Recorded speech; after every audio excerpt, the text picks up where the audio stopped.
हाँ, good morning students. तो एक मैंने आपको एक वो बताया था। इसके ये स्ट्रक्चर्स हैं।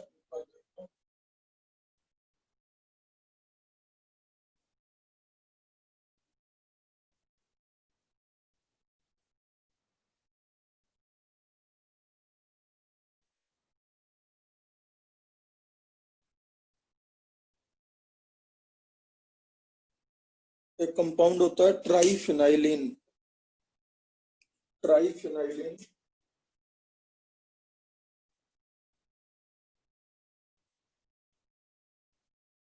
ट्राइफिनाइलिन के रेजोनेटिंग स्ट्रक्चर मैंने आपको 9 बताए थे। शायद ये बनाने को दिए थे। ठीक है, एक बार देख लो जरा। तो इसमें ऐसे करा, इसमें जो बॉन्ड्स रखे हैं वो सब शेयर्ड रखे हैं, है ना। तो ये चारों रिंग एरोमेटिक हो जाएंगे। ये तीनों रिंग शेयर्ड करें। देखो ये कॉमन बॉन्ड है दोनों रिंग, चारों एरोमेटिक हो गए। फिर क्या करे, दो शेयर्ड करे, ये दो, फिर ये दो, फिर ये दो, 3C2। फिर सिर्फ एक शेयर्ड करा। तो देखो ये टू शेयर्ड, ये टू शेयर्ड, ये टू शेयर्ड। इसमें तीनों शेयर्ड है, इनमें दो दो शेयर्ड है, और इनमें देखो एक एक शेयर्ड है। इसमें ये शेयर्ड है, इसमें ये शेयर्ड है, और इसमें ये शेयर्ड है। क्लियर है। उसके बाद इसमें एक भी शेयर्ड नहीं है। उसके बाद इसमें एक बीच वाला एरोमेटिक है, बाकी नहीं, और बीच वाला अल्टरनेट है। तो इस तरीके से इसके 9 स्ट्रक्चर आते हैं। ये बात मैंने आपको बताई थी। बेंजीन के 2, नेप्थलीन के 3, एंथ्रासीन के 4, पेनेंथीन के 5, और ट्राइफिनाइलिन के 9। ऐसे स्ट्रक्चर आते हैं जो नॉन चार्ज होते हैं, जो ज्यादा स्टेबल होते हैं। इनको बोलते हैं कैनोनिकल स्ट्रक्चर, जो कि नॉन चार्ज है। ये 9 आते हैं। ये शायद मैंने आप लोग को बता दिया था ना, बट स्ट्रक्चर ड्रॉ नहीं करे थे। अभी समझ आ गए। हाँ सर। ये स्ट्रक्चर्स ड्रॉ कराए थे क्या मैंने? सर हमको करने को बोला था। कर लिया था आप लोग ने? हाँ सर। ओके।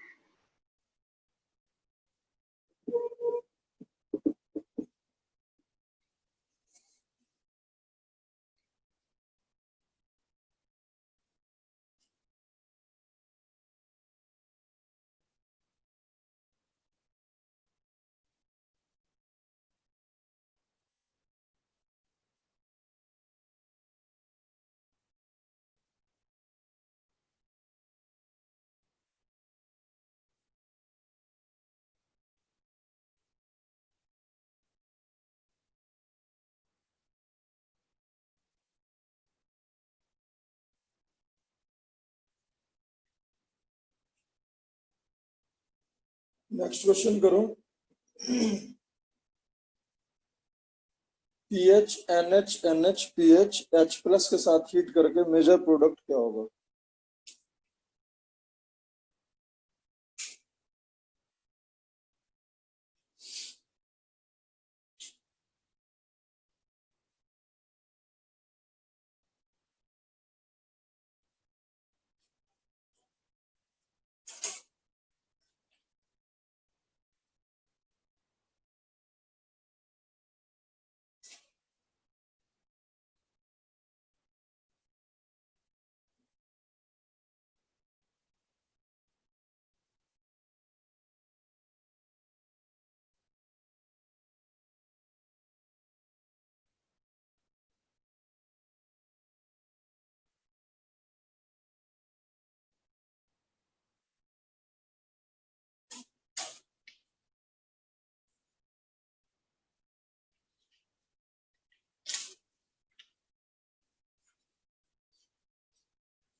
इसका नेम होता है बेंजीडीन रीअरेंजमेंट।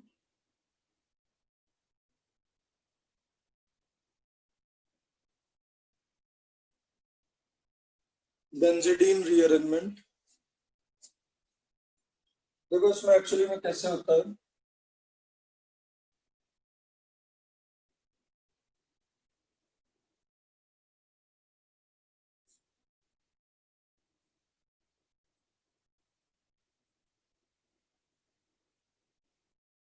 यहाँ पे H प्लस आ जाएगा, यहाँ पे भी H प्लस आ जाएगा।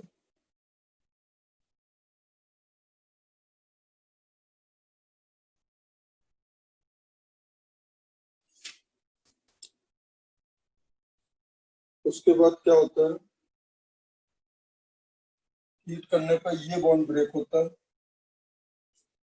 ये बॉन्ड ब्रेक हुआ, ये बॉन्ड यहाँ आया, ये बॉन्ड यहाँ गया और ये नेगेटिव चार्ज ने पैरा पर अटैक करा, फिर ये बॉन्ड यहाँ, फिर ये बॉन्ड यहाँ। क्या होगा देखो,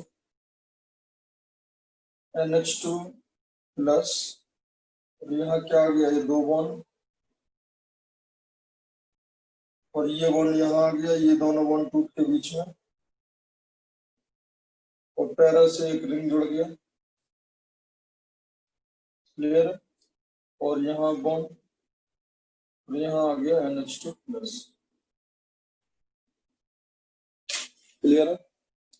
उसके बाद एरोमेटिसिटी रिसीव करेगा ये H यहाँ जाके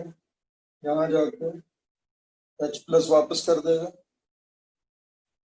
ये यहाँ और ये यहाँ, तो H प्लस ये वापस चलेगा, क्या हो जाएगा NH2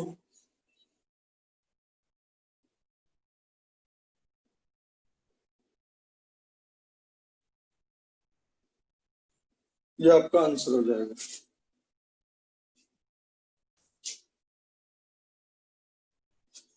एक्चुअली में ऐसे होता है, H प्लस ऐड कर दो और ऐसे तोड़ के ऐसे जोड़ दो, तोड़ के ऐसे जोड़ दो, इसको बोलते हैं benzidine rearrangement.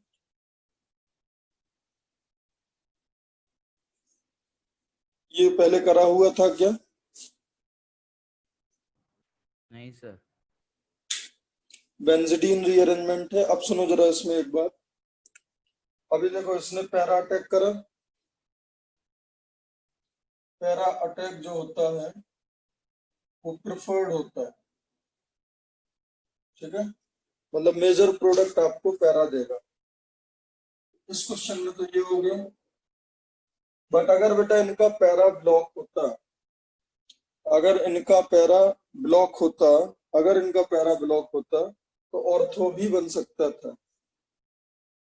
If para is blocked, then product can be ortho as well. Ortho भी प्रोडक्ट हो सकता है। इनफैक्ट बेटा इसमें भी सारे ही बनते हैं, एक बनेगा ortho para, para para ortho ortho, सारे बनेंगे, बट मेजर पैरा अटैक होता है। तो ये बात एक याद रखना आप।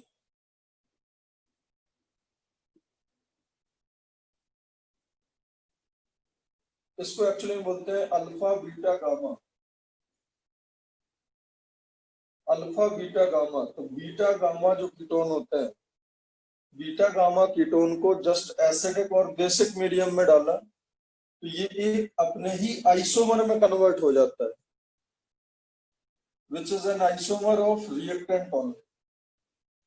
तो वो किस में कन्वर्ट होगा ये बताना है, इसको सॉल्व करो।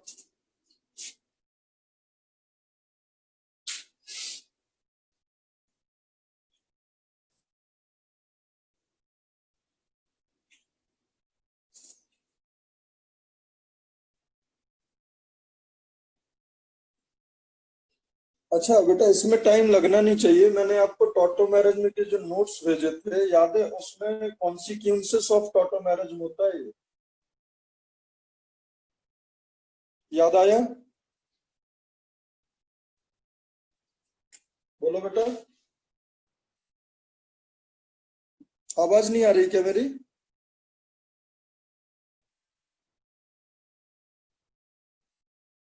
आवाज आ रही है नहीं? हाँ सर आ रही है। तो याद आ रहा है कॉन्सिक्वेंसेस ऑफ टॉटो मैरिज?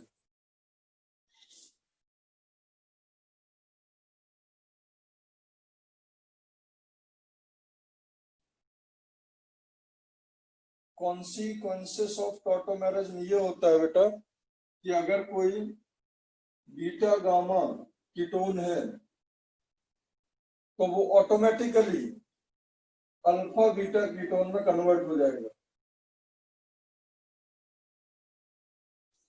ये बात कितने लोग को याद आ गई?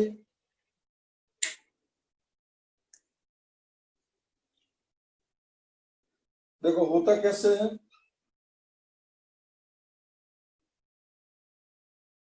सबसे पहले तो चाहे बेसिक मीडियम हो चाहे एसिडिक मीडियम, ठीक है। देखो जरा, अगर बेसिक मीडियम है तो मैकेनिज्म बता दे रहा हूं। दोनों मीडियम में टोटोमेरिज्म को कैटेलाइज करता है मीडियम, चाहे एसिडिक हो चाहे बेसिक। और अगर आपने मान लो ऐसे ही भी रख दिया तो भी टोटोमेरिज्म होगा, बट टाइम लगेगा। देखो बेसिक मीडियम का मैकेनिज्म बता रहा हूँ। बेसिक मीडियम में ये वाला हाइड्रोजन एसिडिक है, इसको पिकअप कर लेगा,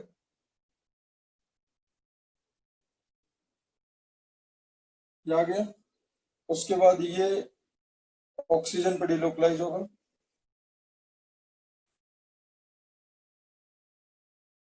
ये इनोलेट आ गया।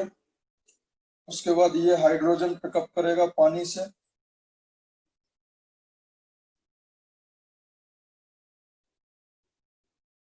तो ये OH हो गया। क्लियर है? Now this is इनॉल। ये अगेन अपने कीटो में जाएगा, और अब जब अपने कीटो में जाएगा बेटा, देखो ऐसे जाएगा, ये ऐसे, ये ऐसे, ये ऐसे, और ये ऐसे पिकअप करेगा। क्लियर है बेटा? देखो 1 2 3 4 5 6, तो ऐसा कुछ बहुत ज्यादा दूर भी नहीं हुआ, 6 मेंबर्ड रिंग तो इजिली बनता है। तो क्या हो जाएगा,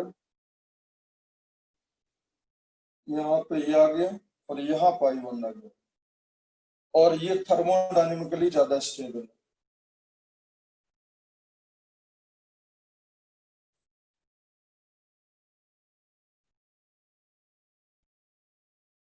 ये थर्मोडायनेमिकली मोर स्टेबल होता है।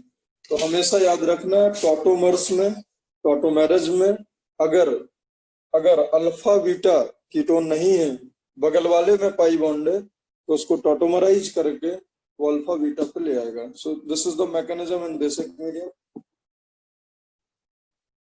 एसिडिक में भी आप देख सकते हो,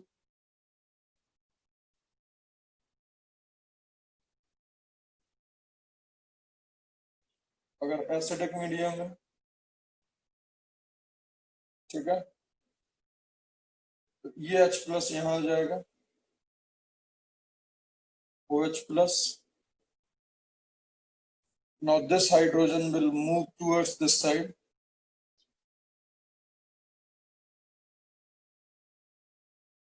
ये बन गया। उसके बाद वापस ये टॉटोमेरिज्म कर देगा।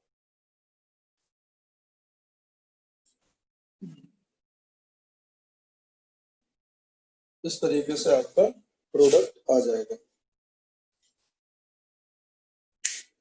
तो की पॉइंट क्या है, बीटा गामा अनसैचुरेटेड कीटोन है अगर, तो उसको अल्फा बीटा अनसैचुरेटेड कीटोन में कन्वर्ट कर देना। देखो एसिड और बेस डालोगे तो स्पीड में हो जाएगा, और अगर कोई मीडियम नहीं लोगे, आप न्यूट्रल लोगे, तो फिर थोड़ा टाइम लगेगा, बट कन्वर्ट तो हो जाएगा। बिकॉज टॉटोमेरिज्म का मतलब होता है डायनामिक इक्विलिब्रियम, ठीक है। तो ये बहुत प्यारा कॉन्सेप्ट है, होपफुली आपको समझ आ गया होगा। Next question number 4। एक 3 मेंबर रिंग है, उसमें 2 ब्रोमीन लगे हैं एक कार्बन पर, और यहाँ पे 2 अल्काइल ग्रुप है। इसको RLi में डाल दिया। RLi आपको मालूम होगा, R dash minus and Li plus. बहुत ही जबरदस्त बेस होता है, स्ट्रॉन्गेस्ट बेस है, ठीक है, बहुत शानदार बेस होता है। तो एक इसका प्रोडक्ट बनेगा। प्रोडक्ट बनाने में मैंने आपको एक हिंट दी हुई है, जो कि जेई में भी दे दिया होगा। Hint which is an acyclic compound, मतलब बेसिकली आपको रिंग ओपन करना है। बहुत प्यारा क्वेश्चन है। हाँ, ये हिंट दे देगा तो फिर थोड़ा सा डूएबल हो जाएगा क्वेश्चन। अगर हिंट नहीं देगा तो बहुत मुश्किल है, बट अगर जेई एडवांस में आएगा तो मोस्टली हिंट दिया रहेगा।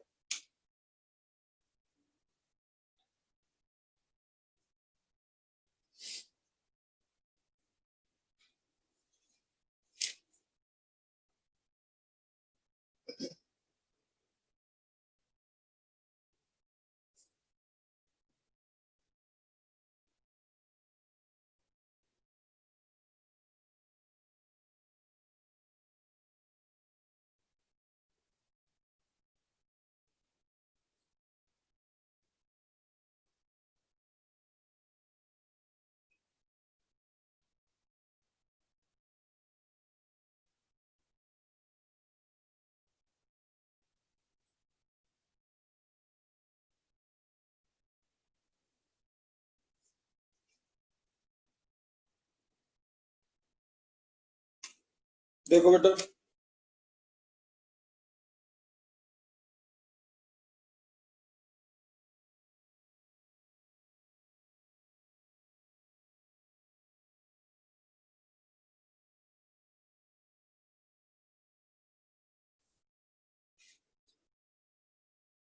देखो इसमें एक्चुअली में क्या होता है, और बेटा सुनो, ये जेई में आ सकता है। मैं आपको एग्जांपल दूंगा, ऐसे बहुत सारे क्वेश्चन पहले आए हैं, ठीक है? मतलब ये नहीं आया, ये बिल्कुल नया केस है, और हमें वही तो प्रेडिक्ट करना है जो जेई में आ सके। अब देखो इसमें होता क्या है, ये R माइनस इस पर अटैक करता है, इसके वैकेंट ऑर्बिटल पर। इसमें जो वैकेंट डी ऑर्बिटल है ना, उसमें अटैक करता है, और उसमें अटैक करने के बाद इस बॉन्ड को ब्रेक करता है। मतलब ये अजीब है, लेकिन ऐसा बहुत जगह होता है, ठीक है? तो क्या बनेगा, तो कुछ ऐसा होगा,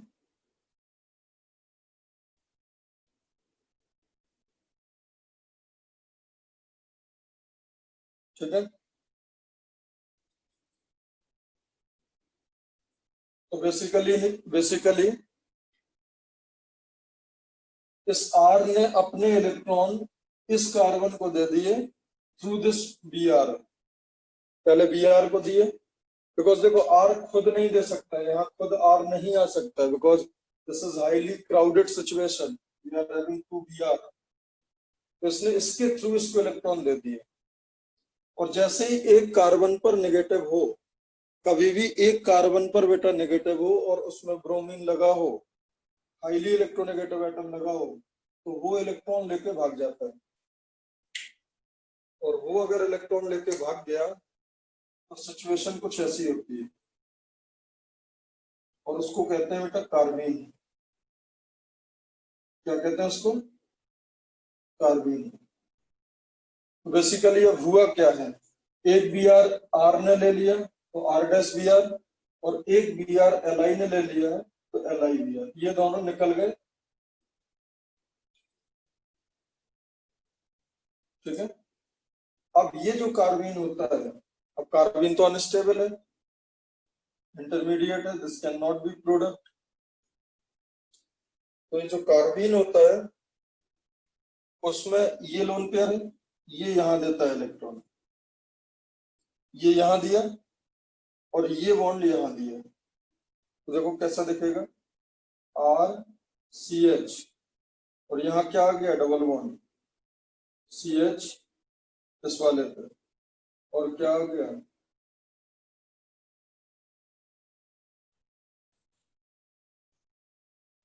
चेक करो, देखो ये इलेक्ट्रॉन यहाँ आए, यहाँ पाई बॉन्ड, ये बॉन्ड यहाँ गया तो यहाँ पाई बॉन्ड। चेक कर लो। तो अब देखो ये क्या बन गया, दिस इज एलीन या क्यूमुलेटिव डाई।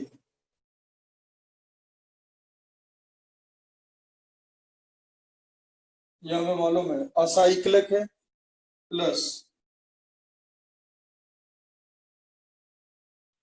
ये ऑप्टिकली एक्टिव भी होता है। क्यों? क्योंकि ये अगर प्लेन बोर्ड का प्लेन है तो ये परपेंडिकुलर प्लेन होगा, ना तो इसमें पीओएस होगा ना इसमें सीओएस होगा।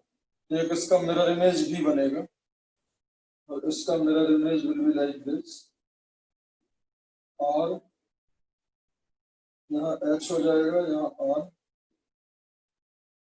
एंड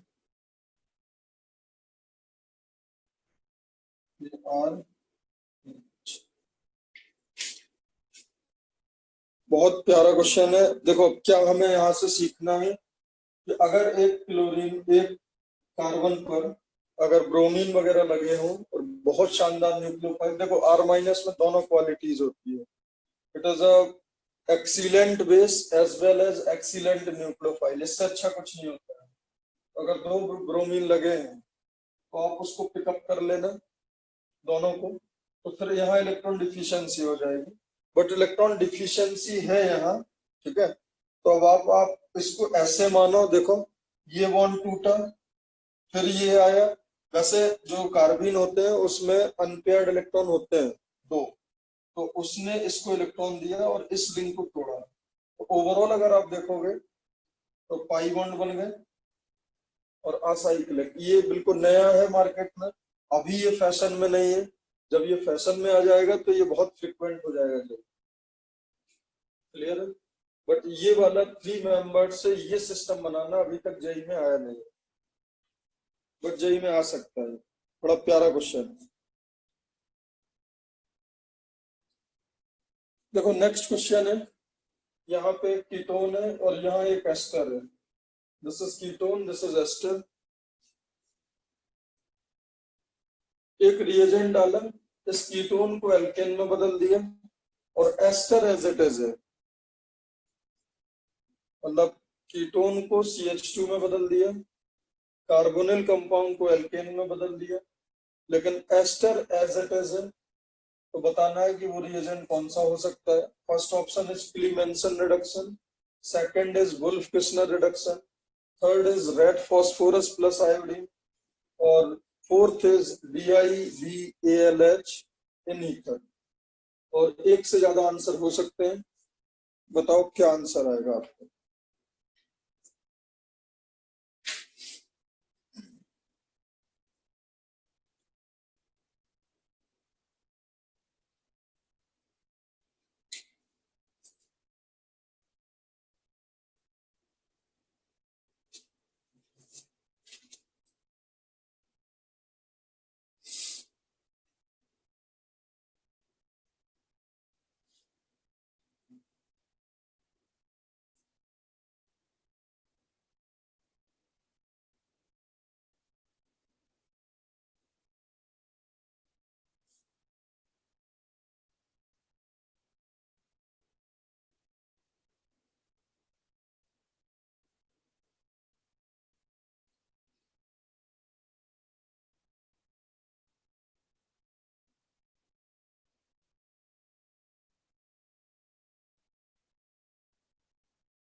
हाँ देखो बेटा,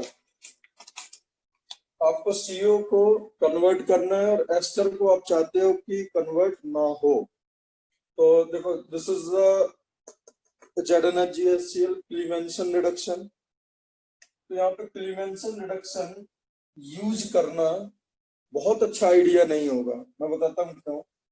क्योंकि जो एस्टर होता है उसका एसिडिक हाइड्रोलिसिस बहुत फास्ट होता है। क्या होता है? एसिडिक हाइड्रोलिसिस एस्टर का होता है, जो कि काफी फास्ट होता है। तो यहाँ पे क्या होगा, जो आपका एस्टर है वो भी हाइड्रोलाइज हो जाएगा। ठीक है, याद रखना एस्टर का जो एसिडिक हाइड्रोलिसिस है वो बहुत फास्ट होता है। यहाँ पे बेकार आइडिया है, आप क्लीमेंसन मत यूज करना। मतलब आप सीधी सीधी मैं बात बोलूं, एस्टर में आप क्लीमेंसन रिडक्शन अवॉइड करना, आपको वो बहुत अच्छे रिजल्ट्स नहीं देगा। ये थोड़ा अजीब है बट यही है। Second is Wolff Kishner, we can use it because alcoholic क्यों है। और इसमें एक्चुअली में हीट भी करा होता है। तो अगर हल्का फुल्का, जैसे बहुत ही मतलब जो एस्टर का हाइड्रोलिसिस होता है बेसिक मीडियम में, ठीक है, वो आप हल्का फुल्का होगा बट हाइड्रोजन आप यूज कर सकते हो। मतलब कहने का मतलब ये है, देखो सुनो, जो आपका एस्टरिफिकेशन होता है और जो डी एस्टरिफिकेशन होता है वो आपका एसिडिक बेसिक मीडियम दोनों में होता है। तो या तो फिर दोनों नहीं होने चाहिए थे या दोनों। तो याद रखना, अगर एस्टर प्रेजेंट है और आपको कीटो को या एल्डिहाइड को रिड्यूस करना है, देन इसमें बहुत बड़ा कंफ्यूजन होगा। देखो, या तो फिर आप दोनों ले लो या फिर दोनों ना लो, बिकॉज प्रॉब्लम तो हाइड्रोलिसिस की है। बट याद रखना, we can go with hydrogen alcoholic क्योवेट। ये आपका ज्यादा अच्छे रिजल्ट देगा। ये जस्ट एक याद करने वाली बात, बाकी इसके लॉजिक पे जाओगे कोई मतलब नहीं है। ठीक है, ये बात आप याद रखना। मैं क्या बोल रहा हूँ, फिर की पॉइंट आपको बोल देता हूँ कि अगर कहीं एस्टर है और अगर आपको क्लीमेंसन और वुल्फ किस्नर दोनों यूज करने हैं, तो जो यूज होने वाला रिएजेंट है वो वुल्फ किस्नर होगा, क्लीमेंसन नहीं होगा। ठीक है, बस इतनी बात याद रखना। दूसरी बात, रेड फॉस्फोरस प्लस I2 में Pi3 प्लस HI बन जाएगा। अगेन यहाँ पे एसिड है। ठीक है, तो ये अगेन एस्टर को हाइड्रोलाइज कर देगा। और DIVALH में याद रखना, ये हमेशा इलेक्ट्रॉन रिच फंक्शनल ग्रुप को रिड्यूस करता है। इसको electron rich like acids, asters, amide, इस तरीके के। तो DIVLH तो बिल्कुल बकवास आइडिया है। क्यों? क्योंकि वो तो एस्टर को भी कर देगा, डेफिनेटली कर देगा रिड्यूस। ठीक है, और कीटो को इनफेक्ट नहीं करता है, इलेक्ट्रॉन रिच वालों को करता है। तो मैं इसमें कमेंट एक बार और बोल दे रहा हूँ कि जो ZnHgHCl है मैंने इसलिए यूज नहीं करा क्योंकि यहाँ पे एसिडिक हाइड्रोलिसिस ऑफ एस्टर बहुत फास्ट हो जाएगा। B, alkaline hydrolysis alkaline hydrolysis of ester will take a very long time to convert into acid and alcohol। बहुत ज्यादा समय लगता है। ठीक है, तो इन दोनों में हमेशा याद रखना सिर्फ हम वुल्फ किस्नर यूज करेंगे। थर्ड वाले में red phosphorus plus I2 Pi3 plus HI बनेगा, पानी भी है वहां। तो ये अगेन एसिड हो गया, एसिड हम यूज नहीं करेंगे इसमें। DIVLH will react with ester, will not react with ketone, always reduces to electron rich species। ये याद रखना, इसका आंसर आएगा आपका ओनली बी।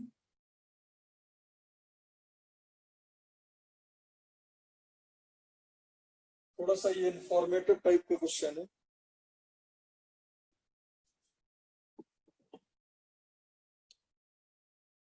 नेक्स्ट क्वेश्चन,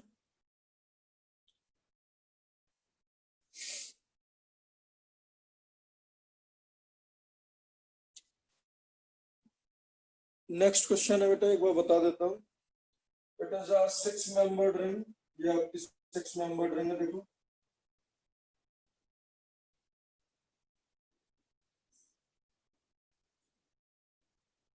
ये 6 मेंबर्ड रिंग है और ये ब्रेज़ेड पे 2 मिथाइल लगे हैं। दिस इज ब्रेज़ेड, एक मिथाइल यहाँ है, एक OH यहाँ है और H प्लस डाल के हीट कर दिया, मेजर प्रोडक्ट बताना है। आपको ये तो मालूम ही होगा कि अल्कोहल को अगर H प्लस हीट देते हैं तो एल्कीन प्रोडक्ट बनता है।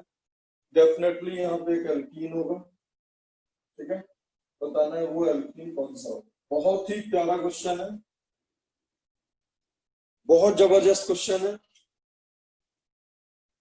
ये। जेई में ये समझो बिल्कुल जेई के गेट पे खड़ा हुआ है, ठीक है। ये क्वेश्चन जिस दिन आ जाएगा लोगों के दिमाग खुल जाएंगे, ठीक है। बहुत शानदार क्वेश्चन है ये। समझो आप जितनी भी स्टैंडर्ड बुक्स है सब में ये दिया हुआ है। ये क्वेश्चन चीख चीख के बोल रहा है कि भाई जेई में दो हमको, लेकिन ये अभी तक आया नहीं है। और जब ये आ जाएगा ना तो देखना फिर आपको सारी कोचिंग्स और जितने भी इंस्टीट्यूट है सबकी मॉड्यूल में आपको ये क्वेश्चन मिल जाएगा। बहुत प्यारा क्वेश्चन है, सॉल्व करो इसको।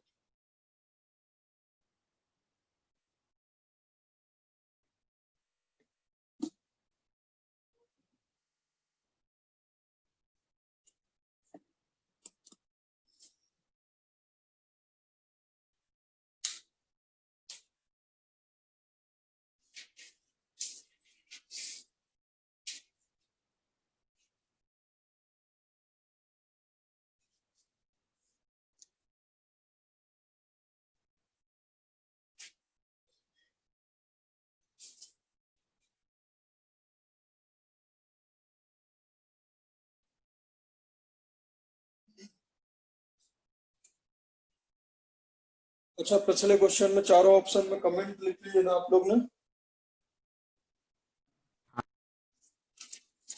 देखो जरा, ये बताता हूं मैं, यहाँ देखना जरा ध्यान से। आइसोबोर्नेओल को कन्वर्ट करना है H प्लस और हीट में, देखो जरा।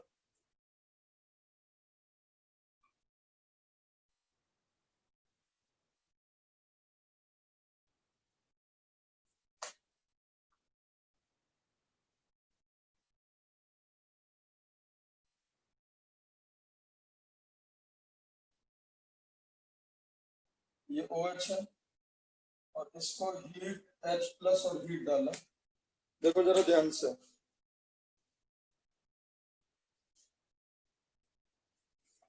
इसमें बेटा डेफिनेटली ये तो होगा ही, दिस विल बिकम OH2 और ये बॉन्ड टूटेगा बिकॉज 2 डिग्री कार्पेटाइन है। तो ये तो बिल्कुल बेकार आइडिया नहीं है, यहाँ पे प्लस आ जाएगा, ठीक है। अब हमने जो केमिस्ट्री सीखी है बेटा, ब्रेज़हेड पे पॉजिटिव आ नहीं सकता है, ठीक है। तो ब्रेज़हेड पे तो बकवास होगा ले जाना, कोई मतलब नहीं है। जहां जो हम पढ़ चुके हैं वो कैसे कर सकते हैं। अब देखो इसमें जो कॉमन मैन है या जो कॉमन बच्चे होते हैं वो ये प्रोडक्ट बना देंगे। कॉमन क्या मतलब, सब लोग ही यही बनाएंगे बिकॉज ब्रेज़हेड पे जा नहीं सकता है, ऑब्वियस सी बात है। अब ये कार्पेटाइन है तो फिर सिर्फ यही, और यहाँ पाई बॉन्ड आ नहीं सकता है, यहाँ पाई बॉन्ड नहीं आ सकता है। So this is the only possibility. Clear है बेटा? बोलो यही आना चाहिए आंसर, बोलो। जो अपना नॉलेज है उस हिसाब से तो यही आना चाहिए ना ये। हाँ हाँ अब याद रखना, अगर इस तरीके का फ्रेम है, जो कि इस तरीके का फ्रेम है, देखो यहाँ पे 3 डिग्री, इनफेक्ट 4 कार्बन है, मतलब ये ब्रेज़हेड वाला, इसको बोलते हैं रिजिड सिस्टम, मैं आपको कई बार बता चुका हूँ। तो होता क्या है बेटा, ये जो कार्बोकेटायन है इसमें अपने हिसाब से तो कोई रीअरेंजमेंट नहीं हो रहा है, जैसा ना अपने हिसाब से कोई रीअरेंजमेंट नहीं हो रहा है, लेकिन याद रखना इसमें इसमें ये वाली शिफ्ट होती है। क्या बोल रहा हूँ दोबारा देखो, अब ये सुनो, ये कार्बोकेटायन कभी भी बन जाए आप इसका रीअरेंजमेंट इसी हिसाब से करना जो मैं बता रहा हूँ। ये बॉन्ड तोड़ के इसको इलेक्ट्रॉन देना, उससे देखो क्या फायदा होगा। पहली बात तो इन बॉन्ड्स में काफी स्ट्रेन्ड होता है क्योंकि रिजिड सिस्टम, बहुत बहुत जल्दी ब्रेक हो सकते हैं। अब देखना जरा ध्यान से यहाँ पे देखना।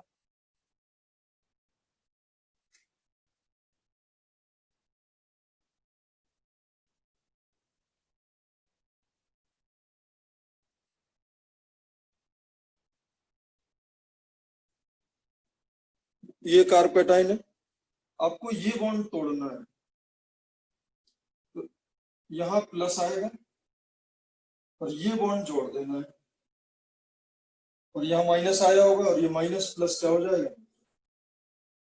अब अगर आप देखोगे इस कंपाउंड को तो देखना जरा, इसको मैं 1 दे रहा हूं, इस कार्बन को 2 दे रहा हूं, इसको 3 दे रहा हूं, इसको 4 दे रहा हूं, इसको 5 और इसको 6, और 6 कार्बन का जो फ्रेम है,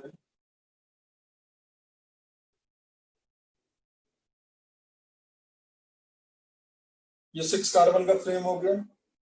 यहाँ पे मैंने मिथाइल देके इसको 1 दे दिया, यहाँ पे 2 मिथाइल लगा दिया, तो this will be 2, now this will be 3, this is 4, 5, 6। और बेटा 3 और 6 को देखो जरा ध्यान से, 3 और 6 पे ये एक ब्रिज निकला हुआ है एक कार्बन। तो ये देखा सभी को, बोलो। अब ये रीअरेंजमेंट अपने लिए अजीब है आज की डेट में, लेकिन अब ये 4-5 बार आप कर लोगे तो अजीब। यार जब अपन ने, याद है फर्स्ट टाइम ये पढ़ा था ना, अब भी तो हमें अजीब लगा था। यहाँ पे देखो इस रीअरेंजमेंट में ये बॉन्ड तोड़ने पर फायदा हुआ ना, इसको 3 डिग्री हुआ ना, ये बोलो, ये 2 डिग्री से 3 डिग्री हुआ बेटा या नहीं हुआ। हाँ 2 डिग्री से 3 डिग्री हुआ। और सुनो, ये इतना इतना जबरदस्त तरीके से ये रीअरेंजमेंट होता है, जितनी भी रिएक्शंस में कार्पेटाइन बनेगा आपका, this will be the final intermediate. अब अगर आप देखोगे तो बेटा देखो, अब यहाँ से मिथाइल अगर लाओगे तो सेम ही बात है। अब चेक करो, दिस इज सिमेट्रिक, ये मिथाइल यहाँ भेज दो तो पॉजिटिव यहाँ, तो थिंग्स विल बी सेम। अब क्या है, यहाँ पे पाई बॉन्ड आ नहीं सकता है, इसके पास हाइड्रोजन है नहीं,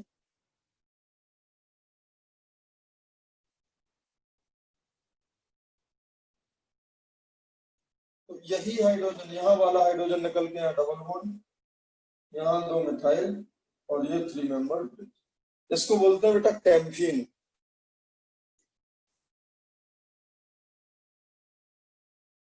बहुत ही फेमस कन्वर्जन है ये, आइसोबोरेनॉल, आइसोबोरेनॉल टू कैम्फीन। तो camphene will be your major product. बहुत प्यारा क्वेश्चन है। तो बेसिकली अपने जो रीअरेंजमेंट ऑफ कार्ब कैटायन है उसकी, उसके डिक्शनरी में एक और रीअरेंजमेंट आप ऐड कर लो बस। कभी भी ये कार्ब कैटायन बने आप उसको इसमें रीअरेंज करना। तो बात समझ आ गई है। हाँ नेक्स्ट देखो, क्वेश्चन नंबर 7। सेम स्ट्रक्चर है, सेम फ्रेम में, यहाँ मैंने CO लगा दिया। So now this is a cyclic rigid ketone, ठीक है, और उसमें डाला MCPBA, मेटा क्लोरो पर बेंजोइक एसिड, और बताना है मेजर प्रोडक्ट कौन सा होगा, और वो मेजर प्रोडक्ट एस्टर है।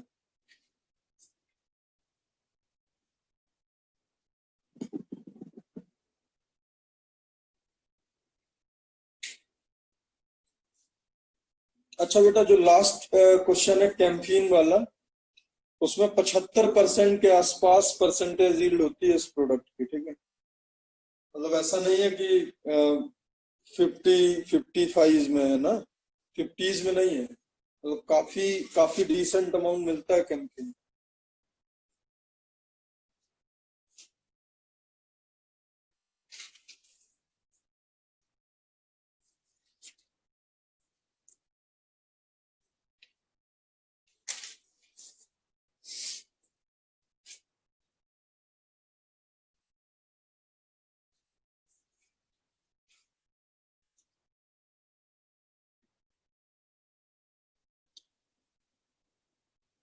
जो बेयर्स विलीगर ऑक्सीडेशन होता है बेटा, उसमें अगर किसी एल्डिहाइड कीटोन में, इनफैक्ट कीटोन मोस्टली होते हैं, अगर MCPBA मेटाक्लोरोपरबेंजोइक एसिड इस तरीके का अगर इस तरीके का अगर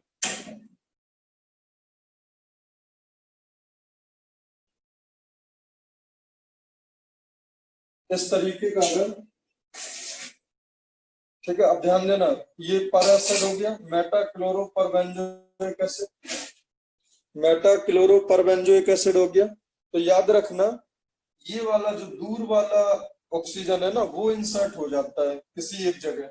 तो लेट्स से अगर ये बना, मान लो इसको मैंने स्टार मार्क कर दिया। स्टार मार्क मतलब जो दूर वाला आपका ऑक्सीजन है, दूर वाला जो ऑक्सीजन है वो इंसर्ट होता है, बाकी जो जो जो CO से जुड़ा है ना, वो ऑक्सीजन वहीं रहता है।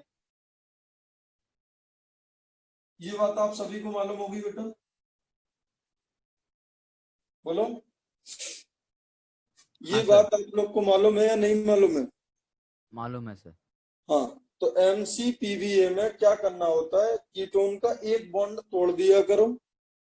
अब कौन सा बॉन्ड तोड़ोगे, देखो जरा, जिसका माइग्रेटिंग एप्टीट्यूड ज्यादा होगा, तो याद रखना 3 डिग्री, उसके बाद होता है 2 डिग्री, और उसके बाद 2 डिग्री और phenyl is almost same, but 2 degree is slightly greater, than होता है 1 डिग्री। ये बेटा बेयर्स विलीगर में माइग्रेटिंग एप्टीट्यूड का ऑर्डर होता है। मतलब अगर 3 डिग्री है, जैसे अगर मैं बात करूं,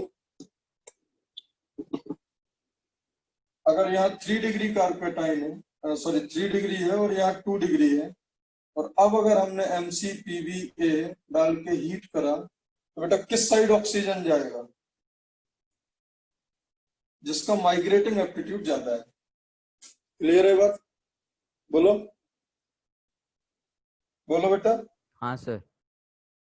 उसके बाद मैंने आपको ये भी बता दिया कौन सा R टूटेगा। ये 3 डिग्री है, ये 2 डिग्री है, डेफिनेटली कौन सा टूटेगा? 3 डिग्री वाला। मैंने आपको ये भी बता दिया अगर यहाँ पे डिग्री सेम है, जैसे मान लो ये है, यहाँ तो सेम कर दिया, बट अब ऑक्सीजन अगर चेंज कर दिया, मान लो ये एक एसिड है और ये वाला एसिड अब स्टार है, ठीक है, और इसको हीट कर दिया, तो अब कौन सा वाला ऑक्सीजन जाना है? नॉन स्टार वाला, क्योंकि जो दूर वाला है वो ऑक्सीजन लगता है। ये बात क्लियर है? तो ये तो था होता है जो जो नॉर्मली सब जगह दिया रहता है। एक बात अब याद रखना, एक बात आप सिर्फ याद रखना, देखो आइडियली क्या होता है, ये इस साइड 3 डिग्री है, इस साइड इस कीटोन का इस साइड 3 डिग्री हो गया ना, ये कार्पेटाइन 3 कार्बन से जुड़ा है, एंड दिस साइड ये जो कार्बन है ये 1 डिग्री ही है। बोलो बेटा, तो आइडियली बॉन्ड किस साइड टूटेगा? यहां टूटना चाहिए, बोलो, बट ये ना टूट के ये बॉन्ड टूटता है, ठीक है। तो इसका जो आंसर आता है, इसका जो आंसर आता है,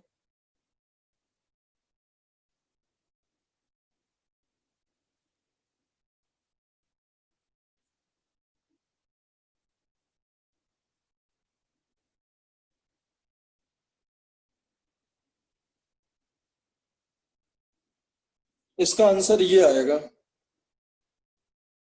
ये 3 डिग्री होके भी ये ना टूट के ये 1 डिग्री वाला टूटा है, ये आपका मेजर प्रोडक्ट होगा यहाँ।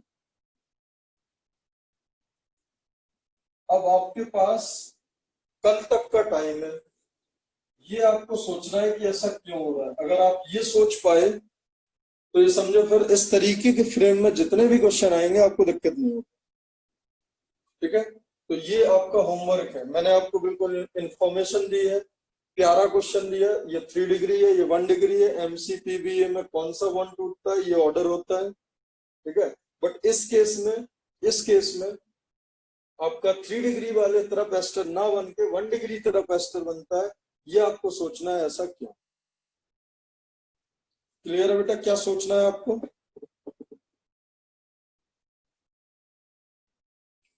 हाँ, नेक्स्ट क्वेश्चन देखो बेटा। मैंने आपको एल्कली मेटल दिए हुए हैं, ठीक है। तो ये एल्कली मेटल है आपके 5, lithium, sodium, potassium, rubidium, caesium. और ये आपके alkaline earth metal, alkaline earth metal है।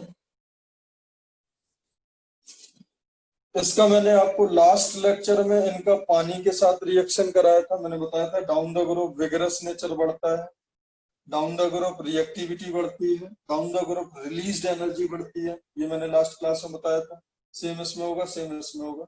आज मैंने क्वेश्चन बनाया ऑक्सीजन के साथ रिएक्शन पर। अगर इनमें सफिशिएंट ऑक्सीजन प्रेजेंट है तो एक्स मेटल्स ऐसे हैं, इन 10 में से एक्स मेटल्स ऐसे हैं जो ऑक्साइड फॉर्म करते हैं, वाई मेटल ऐसे हैं जो परऑक्साइड फॉर्म करते हैं, और जेड मेटल ऐसे हैं जो सुपर ऑक्साइड फॉर्म करते हैं। तो बताना है X plus Z minus Y क्या होगा। बहुत ही सुंदर क्वेश्चन है आज का क्वेश्चन नंबर 8। बताओ आंसर क्या होगा। अच्छा देखो, ये बिल्कुल बेटा, जो आपका ये क्वेश्चन है ये इंफॉर्मेशन बेस्ड है। जब लिथियम का ऑक्सीजन के साथ रिएक्शन कराते हैं तो ऑक्साइड बनता है, सोडियम का परऑक्साइड बनता है, बाकी इन तीनों का सुपर ऑक्साइड बनता है। क्लियर है? लिथियम का ऑक्साइड, सोडियम का परऑक्साइड। अगर सफिशिएंट ऑक्सीजन में, मतलब इसको कमी ना पड़े ऑक्सीजन की, ऑक्साइड, परऑक्साइड और इन तीन का सुपर ऑक्साइड। इसमें क्या होता है, इसका भी ऑक्साइड, इसका भी ऑक्साइड, इसका भी ऑक्साइड, इसका भी ऑक्साइड और इसका परऑक्साइड। तो बेसिकली अगर आप देखोगे तो लिथियम का क्या बनेगा, Li2O, सोडियम का क्या होगा, Na2O2, पोटेशियम का KO2, रुबिडियम का RbO2, सीजियम का CsO2, बेरिलियम का BeO, मैग्नीशियम का MgO, कैल्शियम का CaO, स्ट्रोंशियम का SrO एंड बेरियम का Pa। बिल्कुल इंफॉर्मेटिव क्वेश्चन है ये, ठीक है। लिथियम का लिथियम ऑक्साइड, लिथियम का ऑक्साइड, सोडियम का परऑक्साइड, पोटेशियम, रुबिडियम, सीजियम का super oxide, beryllium, magnesium, calcium, strontium का ऑक्साइड एंड Ba का परऑक्साइड। तो अब देखो जरा, एक्स का ऑक्साइड बन रहा है तो ऑक्साइड कितने का बना, 1 2 3 4 5। तो आपका एक्स हो गया 5, जेड जेड हो जाएगा 2, परऑक्साइड 2 का बन रहा है, नहीं Y2 होगा,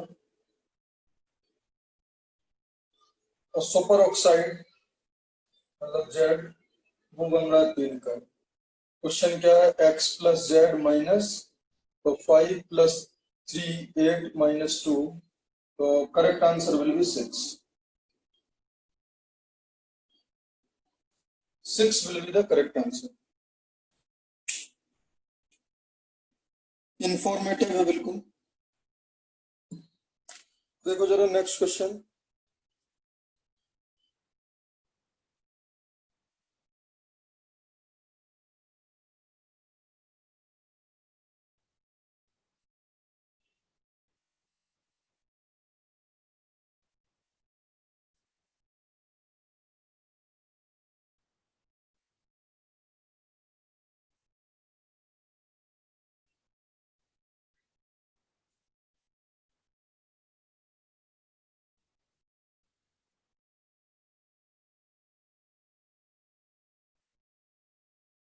ये कहलाता है अल्फा टेट्रालोन। नेम जरूरी नहीं है। इसमें डाला पहले जिंक, फिर इसका करा हाइड्रोलिसिस, एक कंपाउंड बना डी, उसमें करा सेलेनियम और हीट, एक कंपाउंड बना ई। बताओ डी एंड डी क्या होंगे।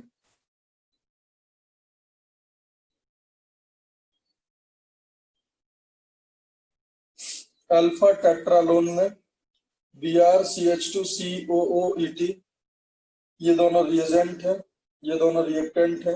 इनमें जिंक डाला, फिर हाइड्रोलाइज करा, उससे D बना, फिर सेलेनियम हीट से E बनाया। मतलब what will be B and D?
तो बेटा ये जो क्वेश्चन मैंने दिया था, ये क्वेश्चन है आपका रीफॉर्मेट्स की रिएक्शन, ये मालूम है? रीफॉर्मेट्स की रिएक्शन किया था।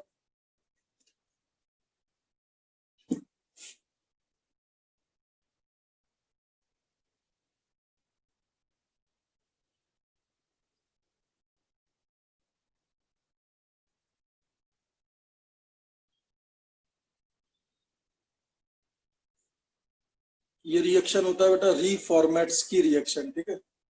अब देखो जरा, कभी भी अगर आप जिंक डालोगे तो वो 2 इलेक्ट्रॉन देगा, और हमेशा RBr बॉन्ड को ये ऐसे टूटेगा, रेडिकल रेडिकल, और एक एक इलेक्ट्रॉन लेके ये बना लेगा Br minus and CH2 minus COOET। हमेशा याद रखना, CBr बॉन्ड तोड़ देना अगर जिंक है तो। रीफॉर्मेट स्कीम में जो फर्स्ट रिएक्शन होती है वो यही होती है कि जिंक 2 इलेक्ट्रॉन देके इसको दोनों तरफ एक एक इलेक्ट्रॉन देके दोनों को निगेटिव में कन्वर्ट कर देता है।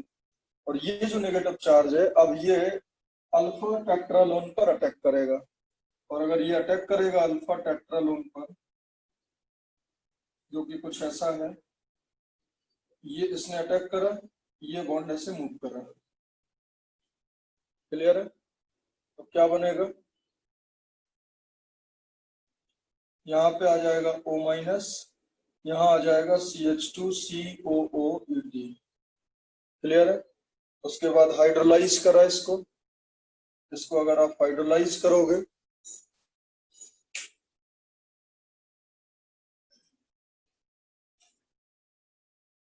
तो this will look like this,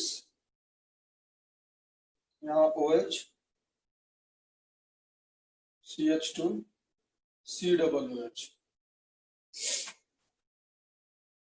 ये एस्टर में कन्वर्ट, एस्टर का हाइड्रोलिसिस हो जाएगा एसिडिक मीडियम में, प्लस ETOH वापस निकल जाएगा। उसके बाद सेलेनियम के साथ हीट करा है बेटा, तो सेलेनियम के साथ अगर हीट करोगे तो ये यहाँ पाई बॉन्ड आ जाएगा OH निकल के, और सेलेनियम से रिंग क्या हो जाता है, बोलो बेटा? सेलेनियम क्या किस चीज का दवा था? ये आपका डी होगा, सॉरी, ये आपका ई होगा और ये आपका डी होगा। बहुत सिंपल रिएक्शन है रीफॉर्मेट्स की रिएक्शन। अगर आपको ये पहला स्टेप चमक गया ना, उसके बाद इसमें कुछ है ही नहीं।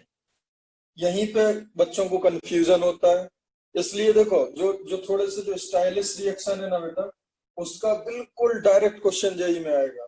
मतलब ये क्वेश्चन भी अगर जेई में आ जाएगा ना, तो उसको उसको 11th और 12th लेवल पे हम आसान पेपर नहीं बोलेंगे यार।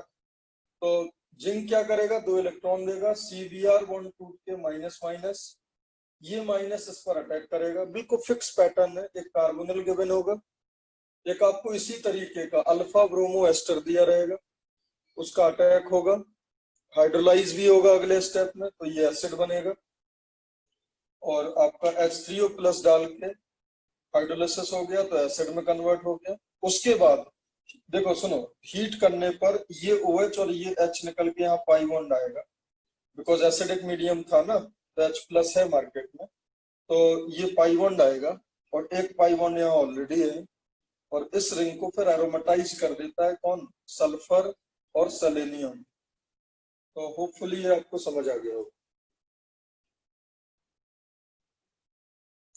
देखो नेक्स्ट क्वेश्चन, ये ethyl ethoxide ETOCO CHBr CH2 CH2 CH2 CH2 और ये एल्डिहाइड, मतलब एक कार्बोनिल है, एक एस्टर है और एस्टर के बगल पे ब्रोमीन है। जिंक डाला, उसके बाद हाइड्रोलिसिस करा, उसके बाद जो प्रीवियस क्वेश्चन था रिएजेंट उसका ही है, सिर्फ सबस्ट्रेट चेंज हुआ बस। सोल्व करो, अब ये होना चाहिए। अच्छा बेटा, ये क्वेश्चन तो बहुत आसान है ना बेटा? ये जिंक क्या करेगा, Zn2 प्लस प्लस 2 इलेक्ट्रॉन बेटा, ये सुन लो। और ये हमेशा सिलेक्टिवली CBr बॉन्ड को ब्रेक करेगा। किसको ब्रेक करेगा, CBr बॉन्ड को। तो क्या निकल जाएगा, Br माइनस, ये निकल गया, और यहाँ क्या आ जाएगा बेटा, ये माइनस। इसमें कोई तकलीफ किसी को? उसके बाद देखो ये माइनस इस CO पर अटैक करेगा। ये बहुत फैशन में है आजकल, formation of 5 and 6 member ring, 1 2 3 4 5 6, तो 6 मेंबर रिंग बना लो, ठीक है। इसको मैं 1 बोल रहा हूँ, इसको 2, इसको 3, इसको 4, इसको 5, इसको 6, तो ये हो गया अपना 1 2 3 4 5 6। तो 1 पे क्या है, नेगेटिव चार्ज, और 1 से 6, तो 6 पे क्या आ जाएगा, O माइनस, क्लियर है। और 1 पर क्या जुड़ा हुआ है, CO OET, और 6 पे ही हो गया, बाकी तो सब प्लेन है। अब हाइड्रोलिसिस करा तो बेटा क्या होगा, ये H और ये OH प्लस इथाइल ETOH बाहर निकल गया, क्लियर है बेटा इतनी बात। उसके बाद हीट करा, हीट करने से यहाँ पाई बॉन्ड आ जाएगा, और एक पाई बॉन्ड अगर आ गया तो फिर वो एरोमेटाइज हो जाएगा। तो ये आपका F है और ये आपका क्या होगा, G। बेटा समझ आ गया? सर हाँ, एक बार वो बताओ ना, एरोमेटाइज कैसे होता है? अगर किसी एक 6 मेंबर्ड रिंग में, 6 मेंबर्ड रिंग में अगर एक मल्टीपल बॉन्ड ऑलरेडी है, तो उसको सेलेनियम और सल्फर के साथ हीट करने पे वो एरोमेटिक हो जाता है। तुमने लगता प्रीवियस लेक्चर अभी सारे देखे नहीं है? हाँ हाँ तो सारे देख लो, उसमें बताई हुई है ये इन्फॉर्मेशन। Okay sir. और किसी को कोई डाउट हो तो बताओ। नेक्स्ट क्वेश्चन इज,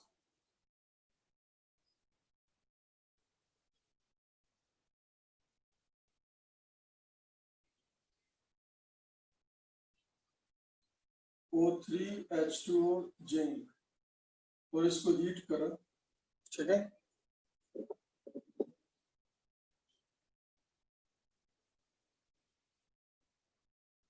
बताओ क्या क्या बनेगा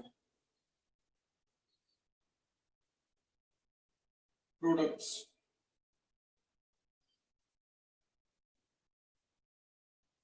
बनाओ जरा इसके प्रोडक्ट।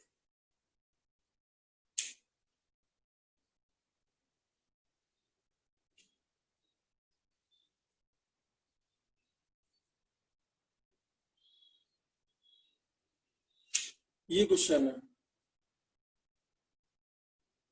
ये मिथाइल है, ये मिथाइल है, इसका ओजोनलिसिस के प्रोडक्ट क्या क्या होंगे, वो भी आपको रिडक्टिव ओजोनलिसिस करना है, क्योंकि जिंक डला है।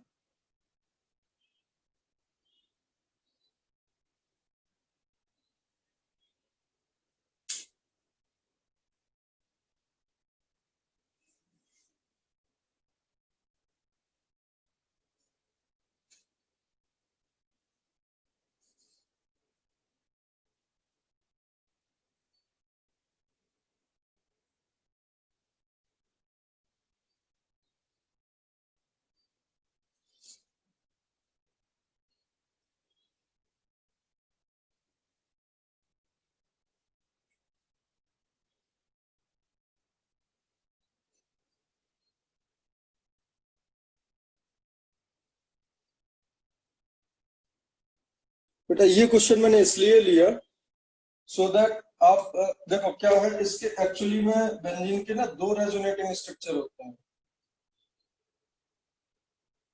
एक तो ये हो जाएगा, बोलो बेटा, और एक रेजोनेटिंग स्ट्रक्चर इसका ये भी होगा। क्या होता है, बच्चे जल्दबाजी में गलती कर देते हैं, कोई एक स्ट्रक्चर बना के ओजोनलिसिस करा दिया तो गड़बड़ होता है। देखो अब इसके तो दोनों फॉर्म्स है ना, ये इसका रेजोनेटिंग स्ट्रक्चर 1 है, ये रेजोनेटिंग स्ट्रक्चर 2, तो इसमें तो दोनों की क्वालिटीज होंगी। अब जब इसका ओजोनलिसिस करोगे तब क्या होगा, देखो ये बॉन्ड यहाँ टूटेगा, ये टूटेगा और ये टूटेगा, तो ये क्या बना, ग्लाइऑक्सिल, ये क्या बना, मिथाइल ग्लाइऑक्सिल, और ये क्या बना, मिथाइल। तो यहाँ पे बनेगा 2 moles of methyl glyoxal plus 1 mole of glyoxal. तो ये बात क्लियर है, बोलो बेटा। इसको जब तोड़ोगे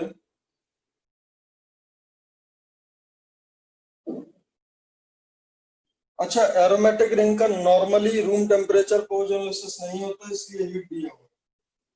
तो बताओ ये कौन सा प्रोडक्ट बन जाएगा, डाई मिथाइल ग्लाइऑक्सिल। ये हो गया डाई मिथाइल ग्लाइऑक्सिल, ये ग्लाइऑक्सिल, ये ग्लाइऑक्सिल। तो बेसिकली कितने टाइप के प्रोडक्ट हो गए, glyoxal, methyl glyoxal and dimethyl glyoxal. तो dimethyl glyoxal plus methyl glyoxal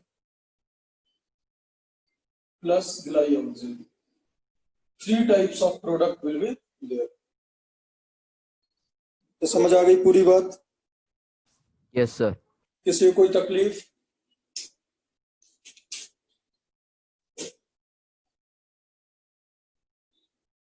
तो अगर कोई हाइब्रिड बना के अगर आपको दिया है, ठीक है, तो आपको उसके सारे रेजोनेटिंग स्ट्रक्चर बना के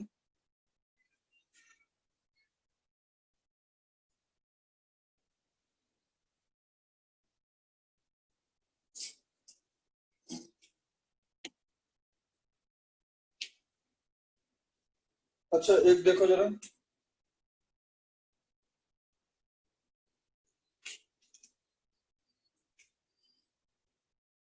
जो NaHG होता है इसको क्या बोलते हैं बेटा,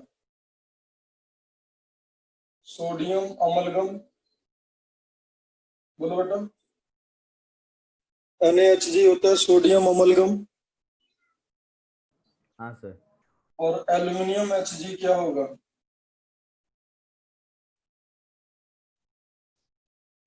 एल्यूमिनियम अमलगम।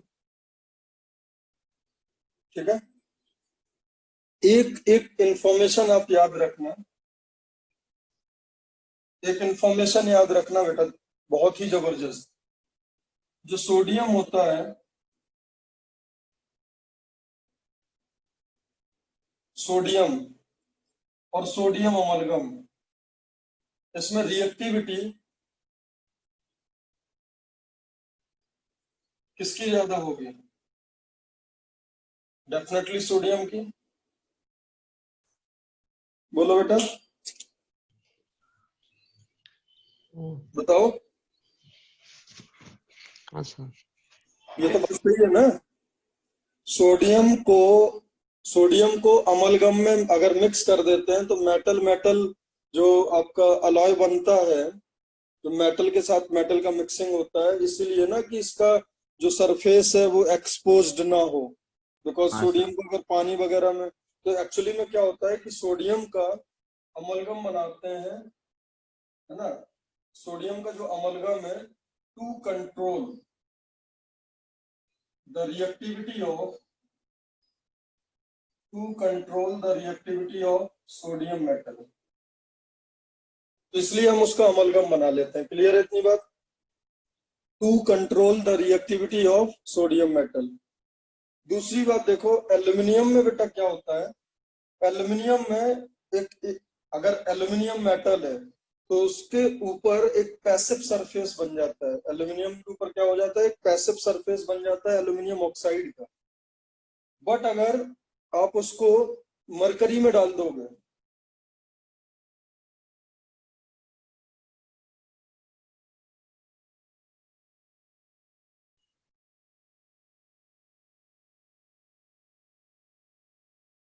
अगर उसको आप मरकरी में डाल दोगे तो वो ज्यादा रिएक्टिव हो जाता है, बिकॉज ये तो ऑलमोस्ट इनर्ट हो जाता है। उसके ऊपर क्या बन जाता है, एक पैसिव लेयर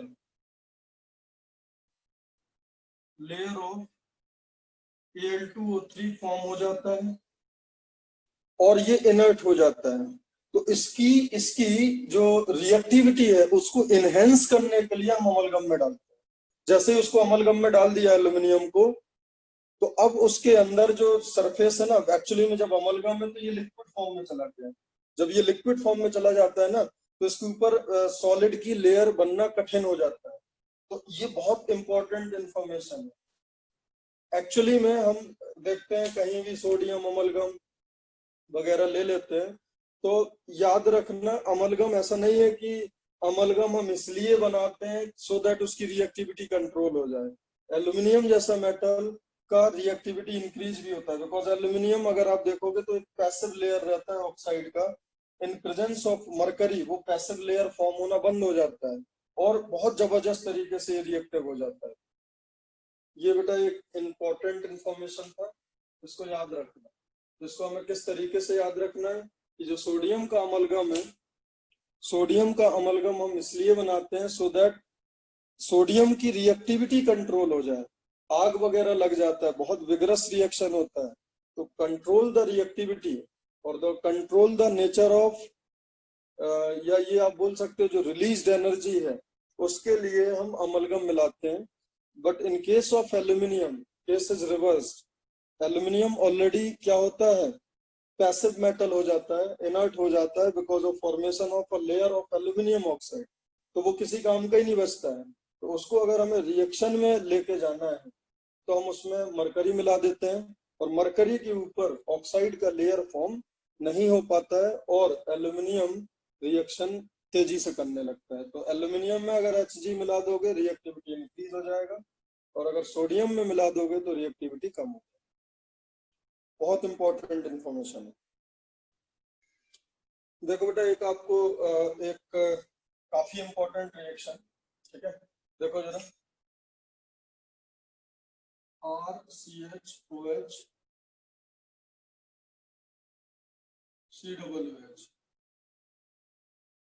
इसको क्या बोलते हैं, अल्फा हाइड्रोक्सी एसिड। इनको क्या बोलते हैं, alpha hydroxy carboxylic acid.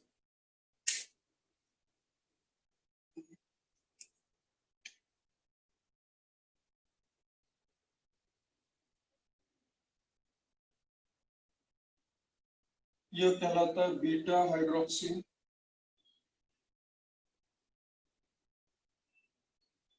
Carboxylic acid.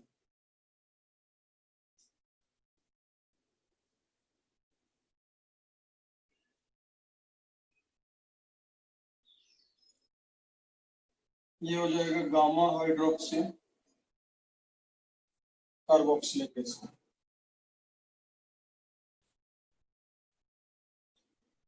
ये बात क्लियर है बेटा। इसमें क्वेश्चन आता है इसको हीट करने पर क्या होगा, सिर्फ इसको हीट करो, इसको हीट करने पर क्या होगा और इसको हीट करने पर क्या होगा। सॉल्व करो बेटा ये।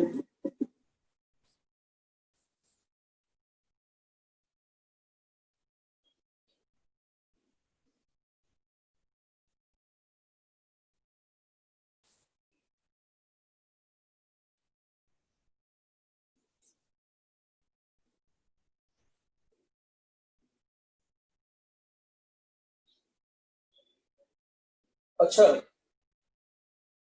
ऐसा बताओ, नॉर्मल हीटिंग होता है या H+ के साथ हीटिंग होता है, बताओ। एसिडिक मीडियम में हीटिंग होगा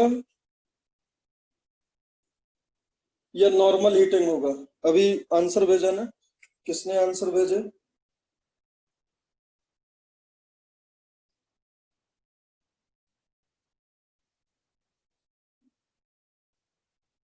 हाँ आदित्य बताओ, H+ लेंगे या सिर्फ हीट लेके काम चल जाएगा? सर आई थिंक एसिड लेना पड़ेगा। क्यों? सर क्योंकि फर्स्ट केस में और बेसिकली दो मॉलिक्यूल्स के बीच में एस्टरिफिकेशन हो रहा है, तो आपको दो वाटर मॉलिक्यूल एलिमिनेट करना पड़ेगा। हाँ और फिर सेकंड केस में OH का एलिमिनेशन हो रहा है, तो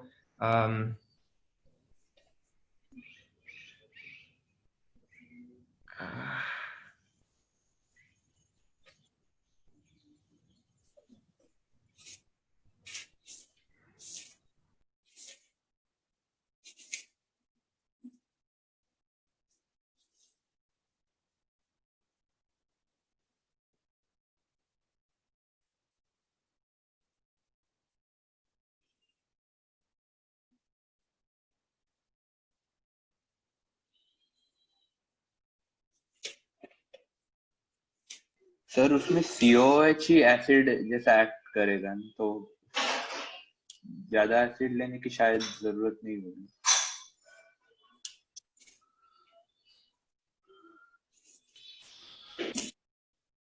हाँ जरूरत नहीं है, वहां पे ऑलरेडी होगा। देखो बेटा जरा ध्यान से देखो, मतलब अगर आप ले भी लेते हो तो कोई दिक्कत नहीं है, क्योंकि आपको फाइनली एस्टरिफिकेशन ही तो करना है। देखो जरा बेटा, ये एसिड है, ध्यान से समझना एक बार, ये कार्बोक्सिलिक एसिड है और ये OH है। आपको हमेशा क्या करना, COOH का OH निकालना और इसका H निकालना, ठीक है? इसका COOH का OH और इसका H। अब इसमें देखो वाटर तो निकलेगा ही, अब क्या होगा, RCH, यहाँ O बचा, यहाँ क्या है CH2, यहाँ क्या है CH2, और यहाँ क्या होगा CO, और इसको आप जोड़ दो तो ये कितना मेंबर रिंग बना, 1 2 3 4 5। तो अल्फा हाइड्रोक्सी कार्बोक्सिलिक एसिड को अगर आप हीट करोगे तो 5 मेंबर बनेगा, और अगर डेल्टा हाइड्रोक्सी एसिड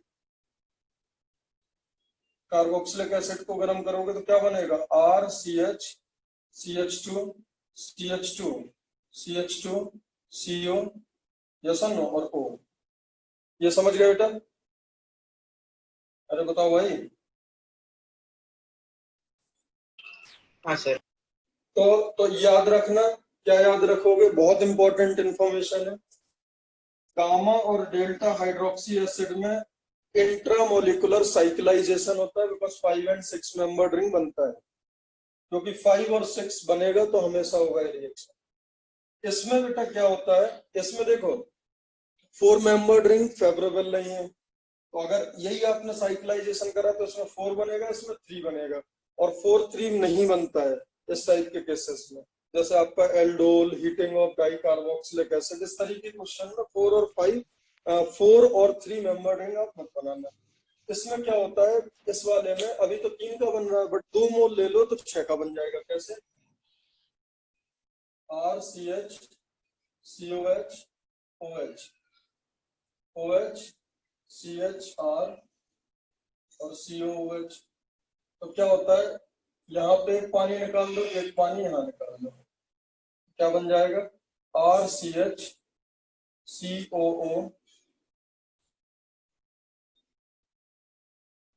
यहाँ O CO CH और R। समझ गए? तो अगर 3 मेंबर रिंग बन रहा है तो उससे अच्छा है 2 लेके 6 बनाओ। अब यहाँ पे 1 में 4 बन रहा है और 2 में 8 बन रहा है, दोनों फेवरेबल नहीं होगा, तो फिर यहाँ एलिमिनेशन है।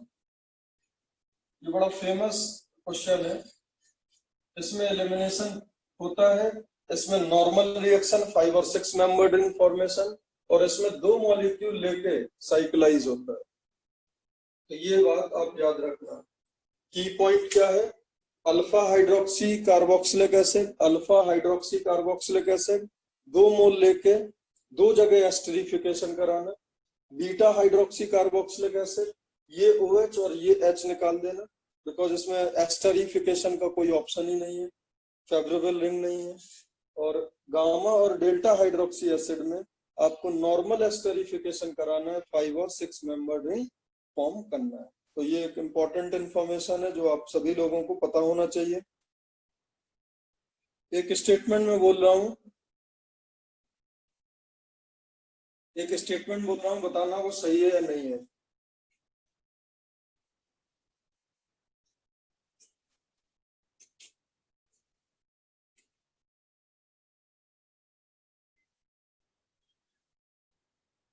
नॉर्मली इसमें बच्चे कंफ्यूज होते हैं, मैंने देखा है।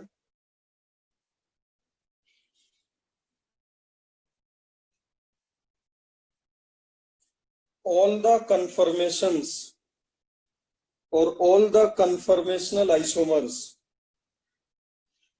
of ethane are degenerate, or ethane is having degenerate conformational isomer. This statement is true or false?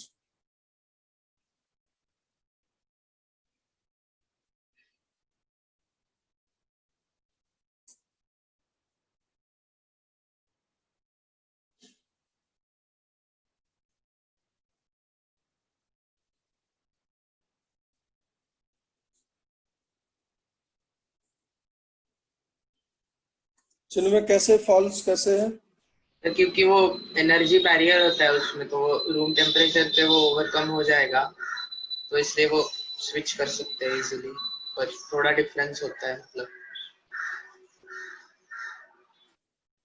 अच्छा,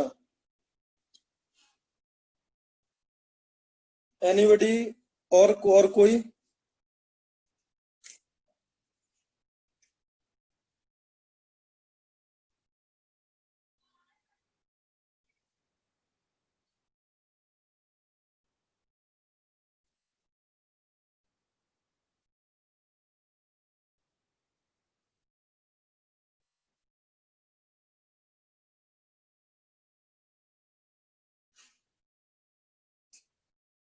Conformational isomers of ethane are degenerate.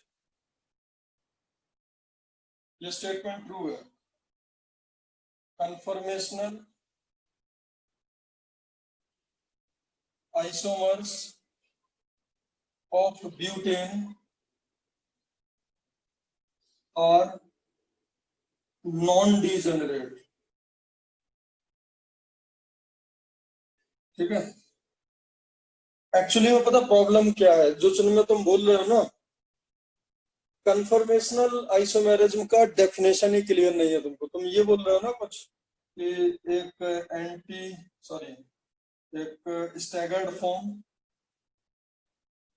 और एक इक्लिप्स्ड फॉर्म, इनके बीच का बैरियर बोल रहे हो ना तुम?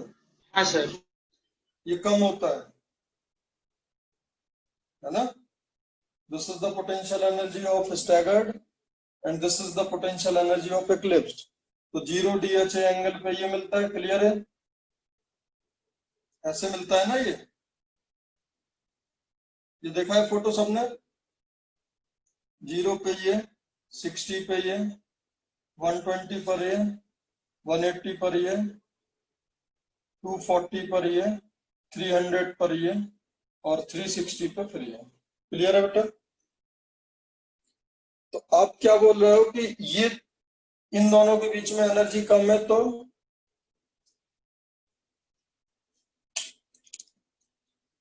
देखो सुनो जरा, ध्यान से समझो। मैंने आपको एक तो वो क्वेश्चन दिया था बेयर्स-विलिगर ऑक्सीडेशन वाला, उसमें 3 डिग्री वाला बॉन्ड ना टूट के 1 डिग्री वाला बॉन्ड टूट के मेजर प्रोडक्ट बनता है। एंड ये दोनों स्टेटमेंट करेक्ट हैं, ये दोनों स्टेटमेंट करेक्ट हैं। ये दोनों हम लोग नेक्स्ट क्लास में इन्हीं दोनों बातों से स्टार्ट करेंगे। क्लियर है बेटा? ये आपको सोचना है, इनका डेफिनेशंस मैंने आपको हिंट भी दे दिया है। मोस्टली बच्चों को कन्फर्मेशनल आइसोमेरिज्म का डेफिनेशन ही क्लियर नहीं होता है। कन्फर्मेशनल आइसोमर होते कौन है यही नहीं पता होता है। जब यही नहीं पता है तो ये कैसे बताओगे डीजेनरेट और जनरेट क्या होगा।